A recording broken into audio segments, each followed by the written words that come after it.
Bueno, yo soy Marila Gómez, soy médica de planta del Servicio de Hematología y en esta oportunidad vamos a charlar de diferentes trastornos de la coagulación.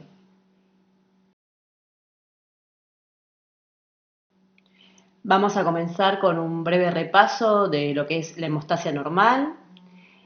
Nos vamos a detallar en lo que es, digamos, los síndromes hemorragíparos, el congénito más frecuente que es la enfermedad de von Willebrand y enfoques de la plaquetopenia. Y por último vamos a dedicar las últimas diapositivas en coagulación intravascular diseminada. La hemostasia tiene tres componentes. La hemostasia primaria, que es básicamente todo lo inherente a las plaquetas, ¿sí? La hemostasia secundaria, que es todo lo inherente al sistema de la coagulación, la famosa y odiada cascada de la coagulación, con su sistema de activación e inhibición y todo el sistema fibrinolítico, que también tiene inhibidores y activadores, y la pared endotelial, ¿sí? El endotelio normalmente es cuando está inactivado, cuando es un endotelio no injuriado, es un endotelio que es anticoagulante, antiagregante y antiinflamatorio. Pero ante la presencia de una sepsis, una anoxa, un traumatismo, etcétera, este endotelio se modifica, ¿sí? Y pasa a ser todo lo contrario, o sea, procoagulante, proinflamatorio y proagregante. Es importante también tener en cuenta que no se divide el sistema hemostático en uno en otro. Toda la activación de la hemostasia ocurre en el mismo momento. La diferenciamos en dos para poder, digamos, poder estudiarla más fácilmente. La hemostasia primaria, como les dije, es todo lo inherente a la formación del tapón plaquetario. Básicamente son las plaquetas que cuando se encuentran con un endotelio activado se adhieren. Lo primero que hacen es salir del margen de la circulación y pegarse a ese endotelio. Una vez que se adhieren, se activan, ¿sí? La activación implica el cambio conformacional de su forma y la liberación de los contenidos de sus diferentes gránulos para poder finalmente agregarse, que básicamente la agregación es plaqueta a plaqueta, ¿no? Es, digamos, para formar el trombo plaquetario.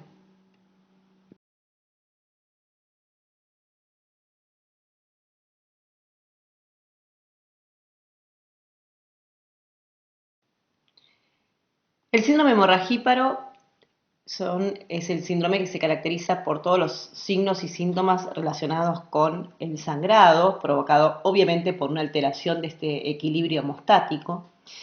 Y en esta diapositiva me encantaría recalcarles la importancia, una vez más, de la historia clínica para su detección, fundamentalmente en los trastornos hemorragíparos congénitos y menores, ¿no? De sangrado menor, ¿no?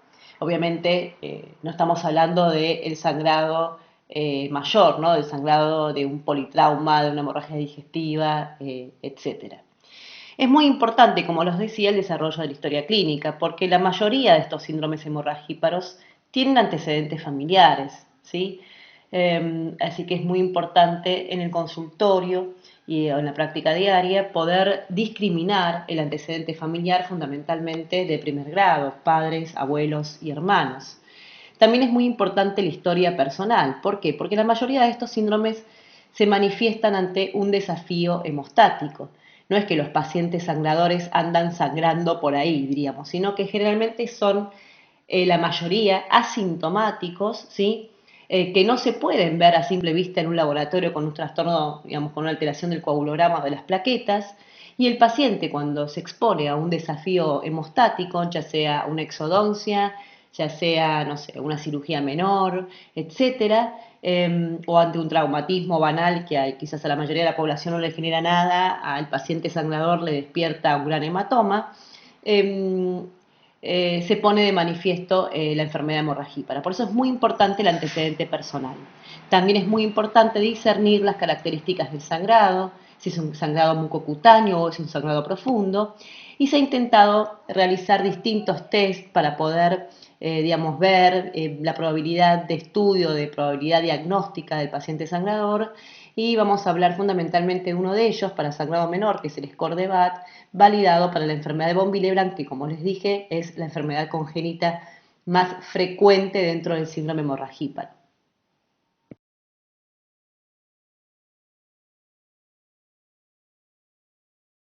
Bien, cuando uno está enfrente de un paciente que viene a la consulta por un síndrome hemorragíparo, por un sangrado, debe salir un laboratorio completo con un hemograma, un coagulograma y un recuento plaquetario.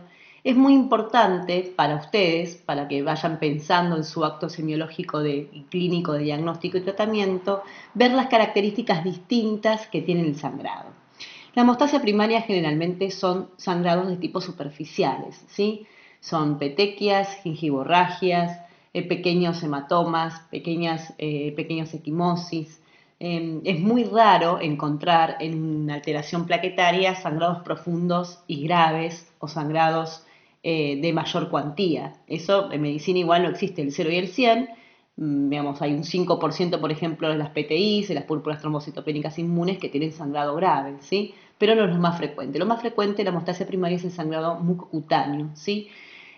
A diferencia de un sangrado que afecta la hemostasia secundaria, donde claramente son sangrados mucho más profundos, ¿sí? Sangrados de serosas, hematomas más profundos, más grandes, ¿sí? Hemorragias articulares. Entonces, más o menos con la clínica y con la característica del sangrado podemos ir viendo si viene el síndrome hemorragíparo es más para pensar en algún trastorno plaquetario o en algún trastorno de déficit de sangrado de la coagulación.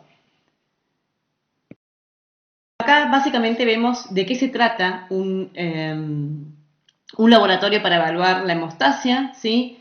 Todo lo que implica el recuento plaquetario, todo lo que implica la función de la plaqueta con la adhesión y el estudio de adhesión y agregación plaquetaria. Siempre tener en cuenta que ante una plaquetopenia debemos reconfirmarla con la realización de un frotis de sangre periférica.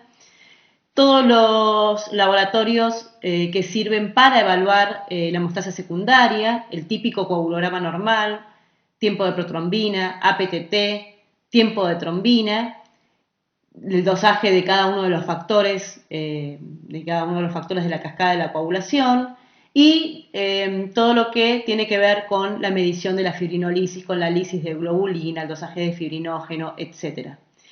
Es muy importante tener en cuenta que un coagulograma basal debe incluir TP, APTT, tiempo de trombina y plaquetas.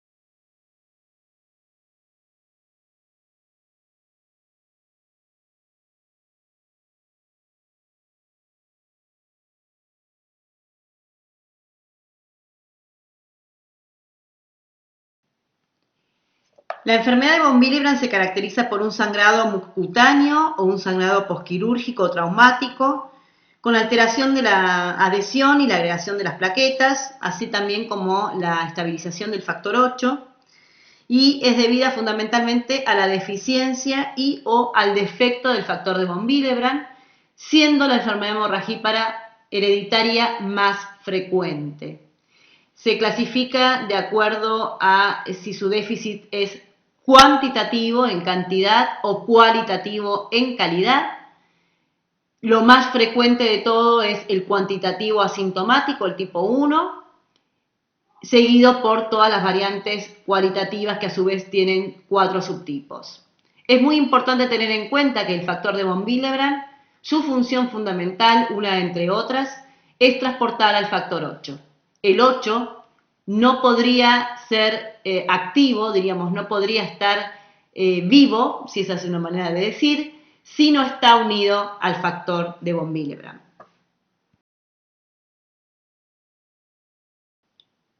El patrón de herencia generalmente es autosómico, dominante, aunque hay casos recesivos. En este cuadro está más detallado las alteraciones de la distinta clasificación, de la diferente clasificación de la enfermedad de von Willebrand. La más frecuente, como les dije, entre el 60 y 70% de los casos es la deficiencia parcial, no total, del factor.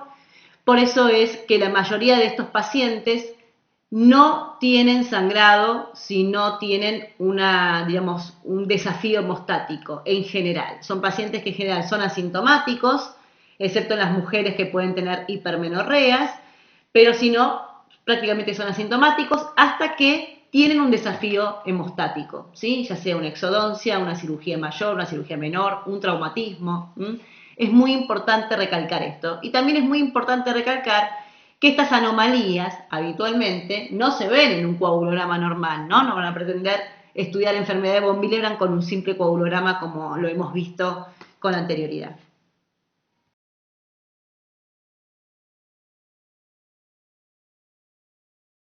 He intentado tener un montón de scores para realmente predecir el riesgo de sangrado de un paciente con o sin trastorno hemostático, con o sin trastorno hemorragíparo.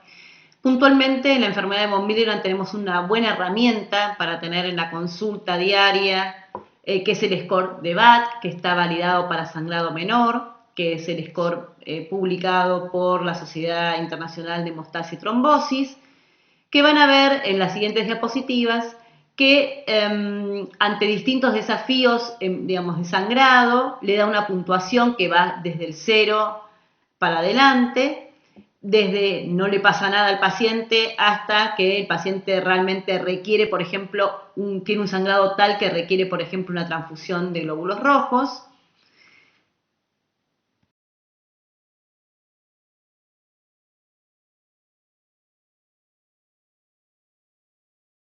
Dándole un valor negativo, fíjense que le da una puntuación de -1 en algunas características. Y esto es muy importante porque este score tiene un valor predictivo negativo mayor al 99%. ¿Esto qué significa? Que me descarta, ¿sí?, en los pacientes que este score da menos de 4 o menos de 5, de acuerdo al sexo, me descarta que el paciente deba ser realmente evaluado para enfermedad de von Willebrand. Es muy importante por este valor predictivo negativo que tiene. Hay que tener en cuenta que la enfermedad de von Willebrand no se estudia, les vuelvo a repetir, por un examen de un coagulograma normal. Necesita un estudio especial donde uno va a ver el recuento de plaquetas, el valor del 8, la adhesión y la agregación plaquetaria y también el factor de von Willebrand, la cantidad y su cofactor, que es la funcionalidad, el cofactor de ristocetina, y es un estudio que es difícil de hacer, ¿sí?, que es bastante complicado y que es caro, ¿sí?, sobre todas las cosas. Por eso no es un estudio que se pide así nomás, bueno, todo paciente que sangra, bueno, sangra un poco, voy y lo pido, porque realmente es un estudio bastante engorroso, no en todos los lugares se hace de manera correcta y es sobre todo caro. Entonces, realmente el score de BAT es una buena herramienta para definir fundamentalmente a qué paciente yo no voy a estudiar para enfermedad de von Willebrand. Antes que colapsen viendo esta diapositiva, vuelvo a repetir que la enfermedad de von Willebrand se pide en todo paciente, que tiene historia familiar conocida, aunque el paciente no tenga sangrado, que tenga historia familiar de diagnóstico de enfermedad de von Willebrand, o que tenga antecedentes familiares o personales importantes con este score de BAT que realmente amerita que el paciente deba ser estudiado. Todo paciente con enfermedad de von Willebrand se estudia con el módulo de dicha enfermedad que consta de la adhesión y la agregación plaquetaria, ¿sí?, del dosaje de factor 8, del tiempo de sangría y de la medición del antígeno de von Willebrand y de su cofactor, que es la funcionalidad, o sea, cómo funciona, que es el cofactor de ristocetina.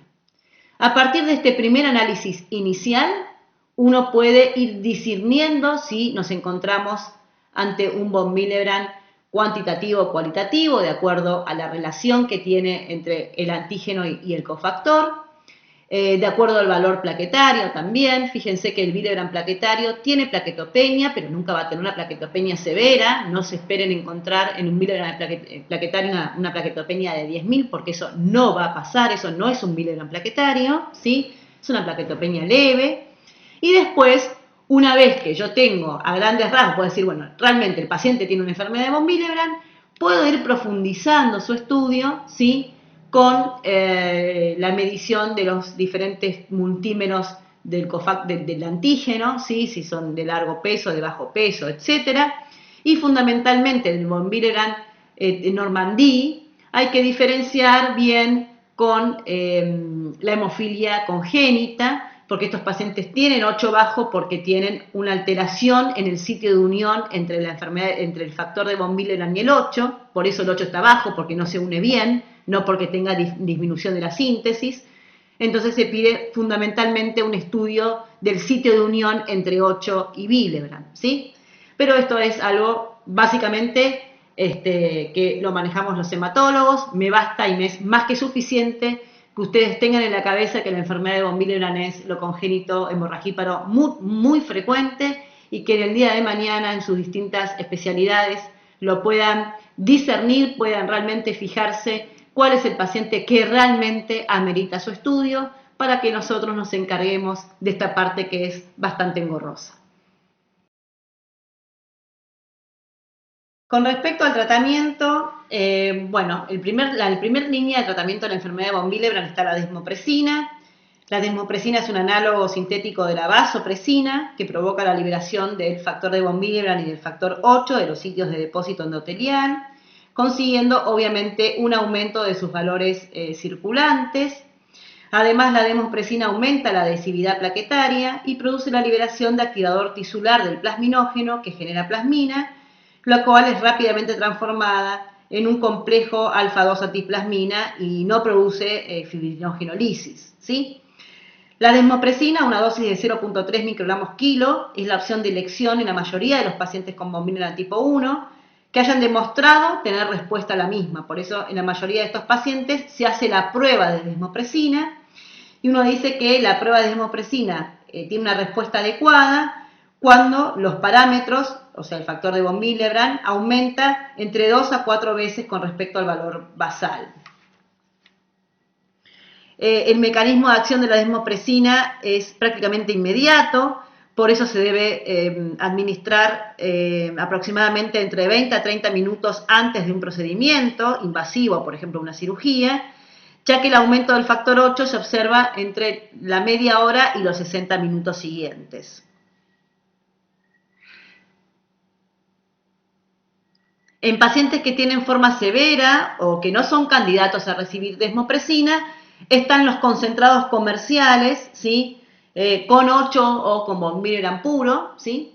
Y estos concentrados se van manejando de acuerdo a la situación quirúrgica de riesgo, o sea, de acuerdo a digamos, el desafío hemostático que tenga el paciente, se van manejando los diferentes concentrados, ¿sí? En la siguiente diapositiva también van a ver un poco más de esto, pero básicamente tengan este concepto.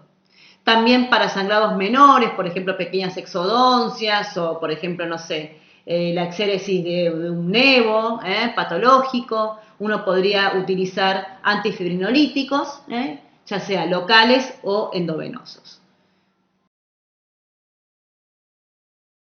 En el gráfico de arriba pueden ver los diferentes preparados comerciales que suelen tener Willebrand con 8. Fundamentalmente esto es utilizado para aquellos pacientes que tienen una enfermedad de von Willebrand cualitativa, ¿no? La tipo 2 en sus diferentes variables.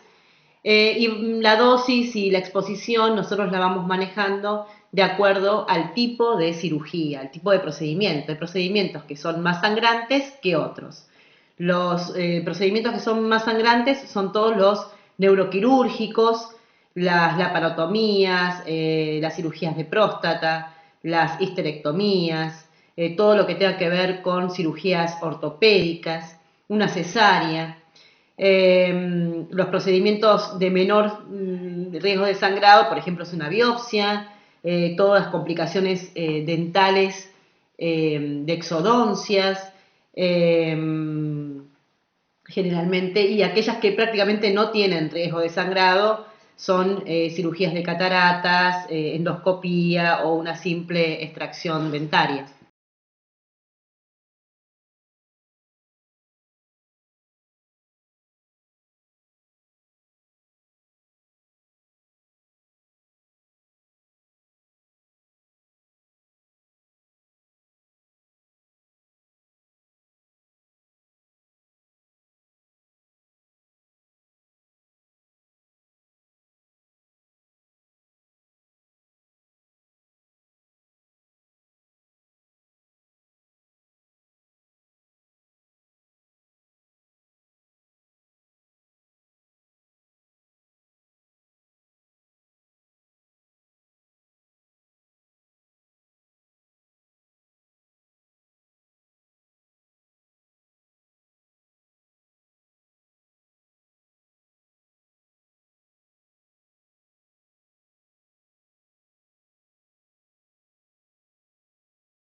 o cuatro conceptos que me gustaría recalcar con respecto al diagnóstico de una plaquetopenia inmune. Obviamente, más allá de tener el recuento plaquetario bajo, confirmarlo por un frotis de sangre periférica, descartar que el paciente no tenga una coagulopatía, ¿sí? Que esta plaquetopenia severa sea por una coagulopatía. Fundamentalmente siempre, ¿sí? Tratar de pedir, porque a veces la púrpura trombocitopénica inmune es la punta del hilo de una enfermedad reumatológica, pedir todo un estudio completo de un colágenograma, por lo menos fundamentalmente un FAN y un anti-DNA, pedir todas las serologías habidas y por haber antivirales y estudiar el Helicobacter pylori, porque hay muchos pacientes que tienen Helicobacter pylori presente y los anticuerpos hacen por anticuerpos cruzados plaquetopenia, ¿sí? Obviamente el paciente con plaquetopenia severa uno no le va a hacer una endoscopía para ver si tiene una úlcera gástrica o para tomar biopsias para ver si tiene Helicobacter, pero por lo menos con un test de aire, digamos, un test de la ureasa o eventualmente anticuerpos ante Helicobacter pylori sería muy importante su estudio.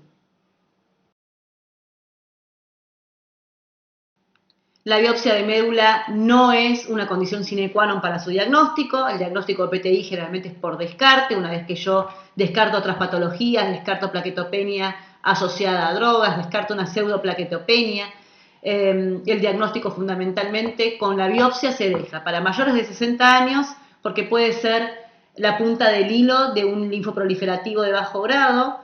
Los linfoproliferativos de bajo grado, fundamentalmente la leucemia linfática crónica, el linfoma marginal esplénico, pueden tener como primera manifestación una púrpura trombocitopénica inmune, o obviamente, sin dudarlo, en cualquier paciente que aparte de la plaquetopenia tenga otra citopenia, ¿no? Ahí obviamente uno va a realizar el estudio de médula ósea, pero el estudio de médula ósea no es el gold estándar en el diagnóstico de esta patología.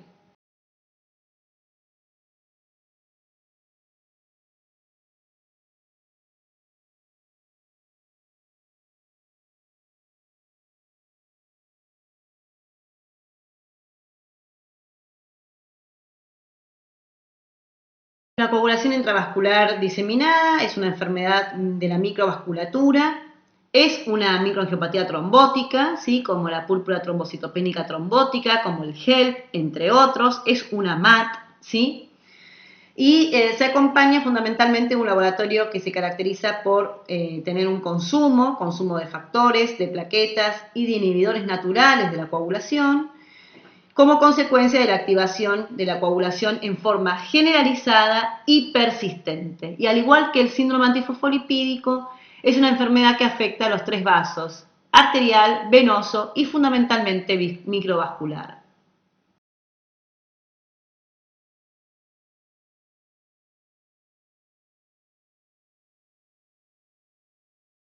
En cuenta que la CID tiene que ser evaluada, generalmente son pacientes que están críticamente enfermos, ¿sí? Y debe ser evaluada minuto a minuto, o sea, no es que, bueno, yo a la mañana tengo un paciente, bueno, tengo un cuadro normal, está bárbaro, no tiene CID, y a las 6 horas puede ser un paciente completamente distinto, ¿sí? Esto es muy importante. Los pacientes con coagulopatía, con CID aguda, son pacientes que se mueren fundamentalmente, la manifestación inicial suele ser el sangrado, ¿sí? Pero estos pacientes se mueren fundamentalmente por microtrombosis, por falla multiorgánica de diferentes órganos, consecuencia de la microtrombosis que desarrollan, ¿sí?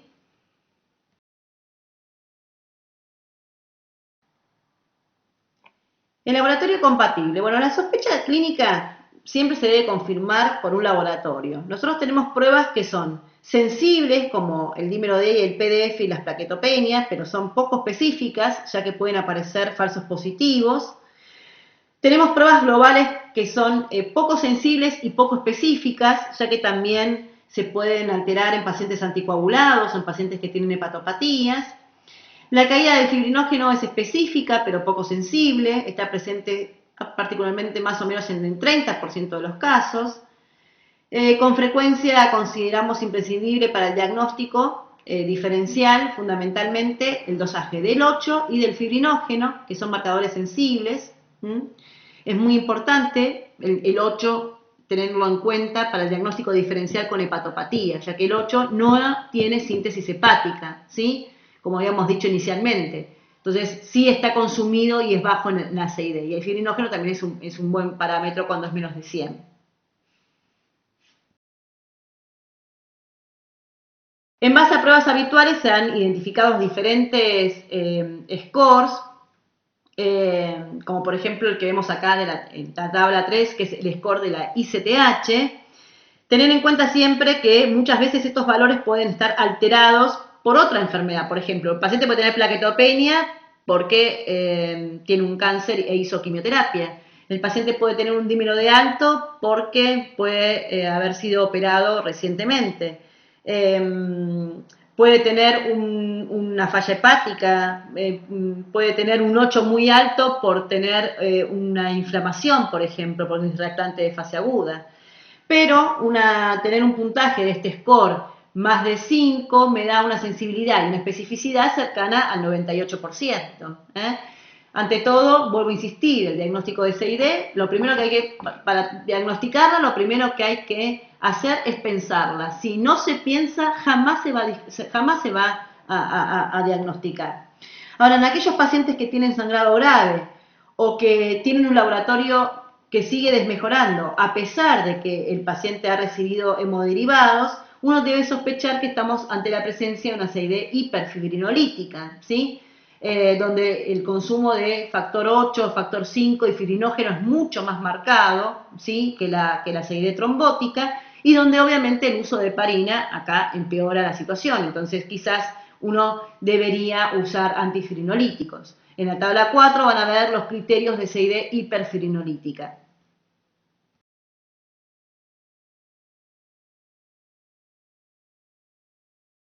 Respecto al tratamiento hay que tener en cuenta siempre dos cosas: si la enfermedad de base es tratable o no, la presencia de severidad de trombosis o de sangrado y la necesidad o no de realizar alguna maniobra invasiva. Primer trípode del tratamiento de la CID, tratar la causa. Si no se trata la causa, no hay solución. Vemos que la mayoría de los pacientes, o el 50%, 60% de los pacientes con CID, la causa es la sepsis. La sepsis fundamentalmente bacteriana. Entonces es muy importante tratar con la antibiótico-terapia que el paciente requiera. Los pacientes que no tienen trombosis ni sangrado, no se hace nada, no se utiliza la corrección cosmética del coagulograma, ¿sí? Porque es generarle incluso más deterioro. Los pacientes que tienen sangrado, uno de lo que debe hacer es el soporte del hemocomponente adecuado. Por ejemplo, mantener plaquetas por encima de 50.000. Si el TP y el APTT están muy prolongados, pasar plasma fresco congelado, mantener fibrinógeno por encima de 150 miligramos decilitro. El uso de antifibrinolíticos, como les dije, no es de rutina, más que nada se utiliza en aquellos pacientes que uno tiene comprobado que puede llegar a tener una CID hiperfibrinolítica. Y la profilaxis con heparina, fraccionada o no fraccionada, es muy importante, fundamentalmente en aquellos pacientes críticamente enfermos, pacientes con sepsis, obviamente que tengan valores plaquetarios por encima de 20.000 y fibrinógeno por encima de 100, si no hay que poner plaquetas y crioprecipitados para mantener estos valores, para poder poner heparina profiláctica. También se puede restaurar la acción de los inhibidores naturales mediante el aporte de concentrados de antitrombina o de proteína C activa en forma recombinante, que obviamente no están en todas las unidades de terapia intensiva.